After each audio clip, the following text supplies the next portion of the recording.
नमस्कार दोस्तों, स्वागत है आप सभी का एचपी एग्जाम फेयर्स में। अगर आप ये वीडियो देख रहे हो तो यकीनन 10 दिसंबर को जो है आप कंडक्टर का एग्जाम देने वाले हो। आज की वीडियो में मैं आपको गाइडेंस देने वाला हूँ कि आपको जो कंडक्टर का एग्जाम है उसे अटेम्प्ट कैसे करना है, जो लास्ट आपके कुछ दिन रह गए इसमें अपनी तैयारी कैसे करनी है। तो सारी चीज़ों में बात करेंगे। जैसे कि आपने देखा है इस बार जो बड़ा बदलाव लाए वो है नेगेटिव मार्किंग। तो नेगेटिव मार्किंग को देख के कुछ बच्चे जो है घबरा गए कि सर अगर हमने जो है तुक्के लगाए तो हमारे नंबर कट जाएंगे। तो मैं आपको बताऊंगा तुक्के भी कैसे लगाने हैं और कितने क्वेश्चन जो है अटेम्प्ट करने हैं, कितने अटेम्प्ट करोगे तभी कट ऑफ के ऊपर आ पाओगे। तो कट ऑफ, अटेम्प्टेशन, नेगेटिव मार्किंग, हर एक चीज आपके साथ इस वीडियो में डिस्कस करूंगा। तो सबसे पहले देखिए मैंने क्या लिखा है, टाइम मैनेजमेंट। अब आपको पता है 10 दिसंबर को आपका एग्जाम है। कितने बजे से कितने बजे तक? 11 बजे से 1 बजे तक होने वाला है। तो कितना है? 2 घंटे का जो है आपको टाइम मिल रहा है।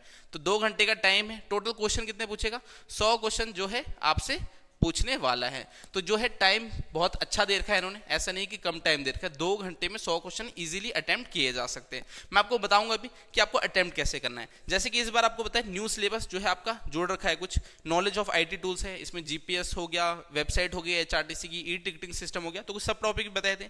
फर्स्ट एड हो गया, डिजास्टर मैनेजमेंट हो गया, तो डिजास्टर मैनेजमेंट के क्वेश्चन पूछे जाएंगे, मोटर व्हीकल एक्ट के, पर्सनल हाइजीन के। तो ये जो नया सिलेबस है ये एक तरह से जीके वाला पार्ट है। तो सबसे पहले आपने जो है न्यू सिलेबस जो है उसे जो है कवर करना है, यानी उसे अटेम्प्ट करना है।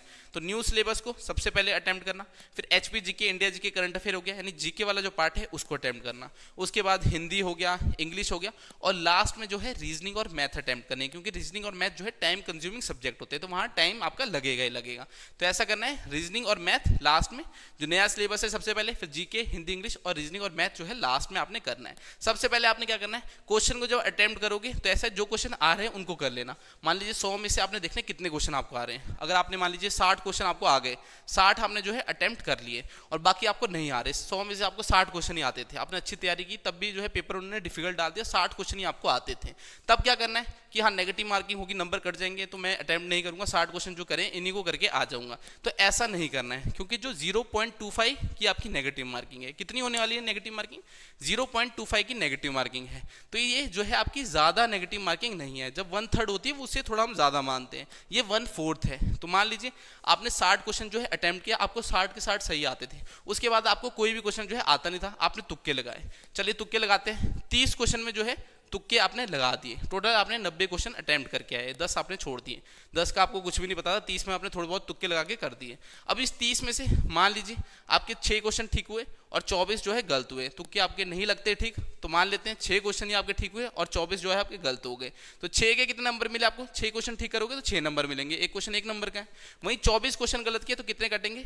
4 क्वेश्चन गलत करोगे तो 1 नंबर कट रहा है, तो 24 गलत करोगे तो 6 कटेंगे। तो देखिए फर्क कुछ पड़ा नहीं, 6 नंबर मिले, 6 कट गए, तो 60 के 60 नंबर तो आपके वैसे भी आ गए, अटेम्प्ट आपने 90 कर रखे हैं। अब अगर मान लीजिए आपने 60 अटेम्प्ट किए होते तो आपका सिलेक्शन होना ही नहीं था, मगर 90 अटेम्प्ट करके आते और 30 में मान लीजिए आपके जो है 10 क्वेश्चन ठीक होते और 20 जो है गलत हो जाते, तो देखिए 10 नंबर तो आपको ऐसे ही मिल गए और 5 नंबर आपके घटने थे, तो 5 नंबर का आपको फायदा ही होना था, 65 नंबर हो जाने थे। तो इसलिए जो है टेम्पटेशन अपनी ज्यादा रखना, ऐसा नहीं है इतने क्वेश्चन मेरे को आते हैं, 50 क्वेश्चन आते हैं तो मैं 50 ही करूंगा, तुक्के मारने ही पड़ेंगे आपको। तुक्के मारने का तरीका भी बताऊंगा कि तुक्के आपको मारने कैसे एग्जाम में, ठीक है, तो वो हम आगे बात करेंगे। तो अटेम्प्टेशन कितनी होनी चाहिए आपकी? अटेम्प्टेशन भी बता देता हूँ, पेपर अगर अटेम्प्ट करने हो, अगर क्वालिफाई करना है आपको, सिलेक्शन लेनी है, पोस्टें अच्छी है इस बार, 360 पोस्टें हैं, ठीक है। कितनी पोस्टें? 360 पोस्टें। बाकी कैटेगरी वाइज जो है आपकी इसमें डिवाइड करके, तो आपकी अटेम्प्टेशन कितनी होनी चाहिए? अगर पेपर हार्ड आता है, ठीक है, या तो हार्ड है या तो ईजी है। वैसे तो एचपीपीएससी हार्ड ही पेपर डालता है, मगर कंडक्टर का है तो शायद क्या पता ईजी डाल दे, मगर जैसा पेपर है उसके अकॉर्डिंग आपकी अटेम्प्टेशन होनी चाहिए। अगर ईजी पेपर है तो 90 प्लस क्वेश्चन तो अटेम्प्ट करके आने ही आने हैं, चाहे आपको आते कितने हो, 60 क्वेश्चन ही क्यों ना आते हो, मगर छोड़ के नहीं आना, क्योंकि आपको होता है 60 में आपकी सिलेक्शन नहीं होने वाली, नंबर तो आपको ज़्यादा लेने पड़ेंगे। अब बच्चे देखिए, कोई एमबीए वाले होंगे, कोई एमएससी वाले होंगे, कोई बीए होंगे, तो इतने पढ़े पढ़े लिखे जो बच्चे हैं वो कंडक्टर का एग्जाम देते हैं, तो इतनी ज़्यादा कंपटीशन है, ऊपर से 3-4 साल बाद जो है वैकेंसी आ रही है, इतने टाइम से अच्छी अच्छी वैकेंसीज भी नहीं आई थी। तो ऐसा है सारे जो बच्चे हैं उन्होंने कंडक्टर का एग्जाम फिल कर रखा है और वो बहुत अच्छी तैयारी भी कर रहे हैं। तो जो है अटेम्प्टेशन आपकी ज़्यादा होनी ही चाहिए, अगर ज़्यादा नंबर लाओगे तभी सिलेक्शन जो है आपकी हो सकती है। अब अगर 80 हार्ड है तो 80 के अबव तो आपको जो है अटेम्प्ट करने ही पड़ेंगे, ठीक है, 80 से 90 तक कर लो, 80 तक 90 तक जो है अटेम्प्ट कर लो हार्ड पेपर में भी। अटेम्प्टेशन इस बार आपको ज़्यादा रखनी ही पड़ेगी अपनी। नेगेटिव मार्किंग है, मैंने आपको बताया कि ये बहुत कम नेगेटिव मार्किंग है। अगर 30 क्वेश्चन अटेम्प्ट करते हो 6 भी ठीक हुए, बाकी 24 चाहे गलत भी हो जाए तब भी बराबर ही हिसाब किताब हो जाता है। मगर अगर गलती से ज़्यादा कर दिए तो देखिए आपका स्कोर जो है बढ़ेगा ही बढ़ेगा। और इस बार मैंने क्या देखा कि जो है नया सिलेबस ये लेके आए, तो बच्चे क्या कर रहे हैं, इसी सिलेबस पे फोकस कर रहे हैं। Knowledge of IT tool, first aid, disaster management, इसी को पढ़े जा रहे हैं। दुनिया जहान की जो है उन्होंने वीडियोस देख ली यूट्यूब में, सारे क्वेश्चन बस यही चाहिए इनको और कुछ चाहिए नहीं। अब मैं आपको बताता हूँ, जब पेपर आपका आएगा तो मेन जो पेपर है आपका यहीं से आने वाला है। 60% क्या होगा आपका HP GK, India GK, Hindi English, जो आपके मेजर है यहीं से आपका जो है 60%। ज़्यादा से ज़्यादा जो आपका न्यू सिलेबस है इससे 40% ये डाल सकते हैं, या तो 40% होगा, इससे कम होगा, मगर इससे ज़्यादा ये नहीं रखेंगे। तो देखिए मेजर पोर्शन जो है आपका HP GK, India GK, Hindi English यही रहने वाला है। और बच्चे इस पर फोकस नहीं कर रहे, बच्चों को लग रहा है कि हमने पढ़ रखा है, ये तो हमें आता है, और नया सिलेबस पढ़ के जो है एग्जाम देने चले जाएंगे। तो ऐसा है, इस पे भी आपको फोकस करना ही पड़ेगा। ये जो आपका नया सिलेबस है ये तो है ही, नया सिलेबस तो पढ़ना ही था, और इसमें ज़्यादा क्वेश्चन है नहीं। अगर आप अच्छे से करोगे इसको आप कवर कर सकते हो, मगर ये चीज़ बहुत ज़्यादा वास्ट है। हिंदी इंग्लिश हो गया, math, reasoning, HP GK, India GK, ये बहुत ज़्यादा वास्ट है आपकी। इनको तो आप इजीली कवर कर सकते थे, और इसी पे आप ज़्यादा टाइम लगा रहे हो। जो ईजी है, जो मुश्किल है वो आप ध्यान नहीं दे रहे। अब लास्ट टाइम रह गया, जैसे आपको पता है 2-3 दिन रह गए एग्जाम के लिए, तो आपने क्या करना है, जैसे हिंदी हो गया उसमें पर्यायवाची, संधि, समास, ये जो आपके बेसिक टॉपिक्स है यहाँ से क्वेश्चन आते हैं। इंग्लिश में से वन वर्ड सब्स्टिट्यूशन हो गया, इडियम फ्रेजेस हो गए, प्रेपोजिशन हो गया, आर्टिकल हो गया, वहाँ से क्वेश्चन आपके आते हैं। जो बेसिक्स हैं जिनसे क्वेश्चन आने वो तो आपको छोड़ने ही नहीं है। बाकी करंट अफेयर 1 साल तक का जो है आपको पढ़ना था, तो जनवरी से लेकर अक्टूबर तक का जो है आपको पढ़ना चाहिए था। बाकी जिसने पढ़ा है उसके लिए अच्छा है, जो नहीं पढ़ पाया अभी भी यूट्यूब में कुछ वीडियोस देख लीजिए जो इंपॉर्टेंट होती है। जैसे मंथली करंट अफेयर होते हैं 70-80 बता रखे होते हैं यूट्यूब में, इतने सारे चैनल है कि हाँ इस मंथ के 70-80 इंपॉर्टेंट क्वेश्चन ये है। तो ऐसे आपके जो है 10 महीने के देख लो, क्योंकि करंट अफेयर के क्वेश्चन भी आ सकते हैं। तो मेजर जो है आपका 60% इसी से आना था, और 40% जो है आपका न्यू सिलेबस, ये तो सबने जो है कवर कर दिए। यूट्यूब में दुनिया भर की जो है वीडियोस देख ली है। अब मैं आपको बताता हूँ तुक्का भी कैसे लगाना है। अगर आपको 60 क्वेश्चन आते थे, 60 करके आते, बाकी तुक्का नहीं लगाते, तो आपकी जो है सिलेक्शन तो होनी नहीं थी। मगर तुक्का लगाने का भी एक तरीका होता है। जैसे कि मान लीजिए मैं आपको एक क्वेश्चन देता हूँ। क्वेश्चन क्या है, हाँ क्वेश्चन है कि गॉर्टन कासल किसने बनाया। ठीक है, जो गॉर्टन कासल है शिमला का वो किसने बनाया। ठीक है, गॉर्टन कासल शिमला का किसने बनाया। ऑप्शन भी दे देता हूँ।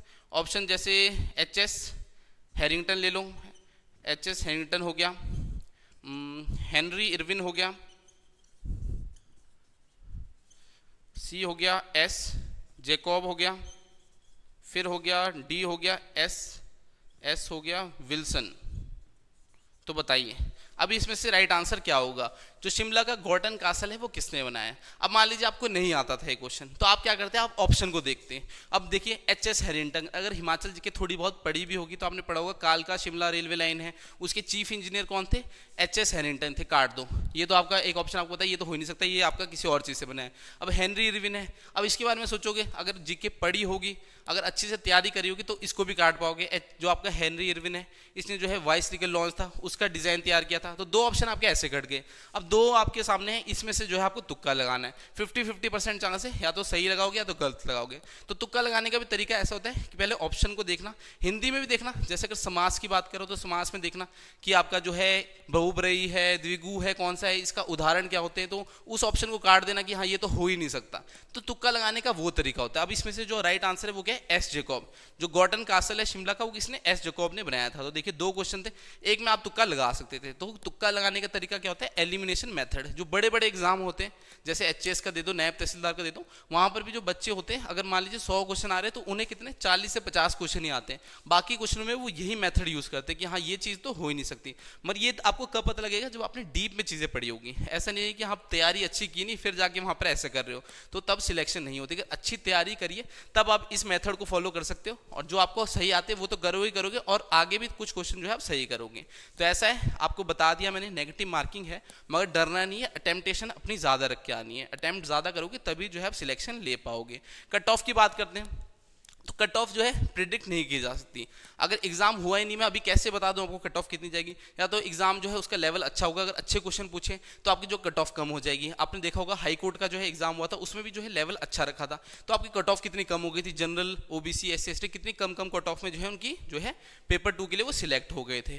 तो वैसे ही अगर पेपर हार्ड रहता है तो कट ऑफ कम हो जाती है, पेपर ईजी होता है तो कट ऑफ ज़्यादा होती है। मगर कॉम्पिटिशन ज़्यादा है, आपको पता है इतने टाइम से एग्जाम नहीं आ रहा था। MA, MSc, BA, MBA ऐसे ऐसे बच्चे जो है आपका एग्जाम देने वाले, PhD वाले भी जो है यहाँ पर आपको देखो एग्जाम देखते हुए मिलेंगे। तो देखिए अगर पेपर आ जाता है आपका हार्ड, ठीक है, 3 जगह चलते हैं, हार्ड हो गया, मीडियम हो गया, इजी हो गया, ठीक है, 3 टाइप का ही पेपर होगा आपका। अगर हार्ड हो गया तो आपकी कट ऑफ कम रहेगी, ठीक है। इजी में तो आपने मानना है कि 90+ जो है आपकी अटेम्प्टेशन होनी चाहिए, 90+ क्वेश्चन तो अटेम्प्ट करके आना है, चाहे आपका इसमें स्कोर कम क्यों ना बन रहा है। मान लीजिए आपके यहाँ पर जो है 85-80 क्वेश्चन ही ठीक होते हैं, तो भी आप एक अच्छा स्कोर मानेंगे कि हाँ इजी में भी आप 80 के ऊपर ला रहे हो तो आपके सिलेक्शन के चांस हैं, क्योंकि 360 पोस्ट हैं। वहीं अगर मीडियम आ जाए तब भी अटेम्प्टेशन कितनी रखनी है आपको, 85 के प्लस अपनी अटेम्प्टेशन रखनी है, ठीक है, 80 से 85 तक रख सकते हो। और तब भी आपका जो है 75 का भी हो गया, 75 नहीं बोल सकते, 75 के आसपास अगर आपका आ गया तो मीडियम में वो भी ठीक है, ठीक है। हार्ड में देखिए, हार्ड में जो है 80 से लेके 80+ जो है अटेम्प्टेशन रखना ही रखना। बाकी इसमें अगर आपका जो है 70 के अबव हो गया तो भी अच्छा स्कोर मानेंगे, क्योंकि आपने हाई कोर्ट में देखा था वहाँ तो 60, 62 ऐसे में जो है बच्चों की सिलेक्शन होगी, क्योंकि कैटेगरी वाइज जो है और कम आपकी कट ऑफ हो जाती है। तो थोड़ा जनरल के लिए आइडिया दे रहा हूँ, बाकी और कैटेगरी लिए तो थोड़ी कम भी हो सकती है, मगर ऐसा ये पेपर पर डिपेंड करता है। अगर पेपर हार्ड आया तो कट ऑफ कम होती है, अगर ईजी आया तो जो ज़्यादा चली जाती है। तो वो तो हमें 10 दिसंबर को ही पता लगेगा जब एग्जाम होगा। मगर मैंने एक चीज़ आपको बोली कि अटेम्प्टेशन ज़्यादा रखनी, नेगेटिव मार्किंग से नहीं डरना है। और एलिमिनेशन मेथड कि तुक्का लगाने का भी तरीका होता है कि तुक्के आपको लगाने कैसे हैं। तो यही चीज़ें थी, अटेम्प्टेशन अपनी ज़्यादा रखना, तभी जो है एग्जाम में आपकी सिलेक्शन हो पाएगी। ऐसा नहीं है 60 क्वेश्चन आते थे और 60 ही करके आ गए, तो ऐसा 60 नंबर तो आपकी कट ऑफ जाएगी नहीं, तो आपकी सिलेक्शन तो वैसे भी नहीं होनी थी। तो आपको पता है खोने को तो कुछ है नहीं, 60 क्वेश्चन आते थे तो ज़्यादा करके आता हूँ, क्या पता हो ही जाए। तो ऐसा खोने को जब कुछ ना हो तो फिर पाने के लिए बहुत कुछ होता है। तो 60 क्वेश्चन आ रहे थे तो तुक्के लगा के आ रहा है, 90 तक जो है टेम्पटेशन अपनी रखने की पूरी कोशिश करना।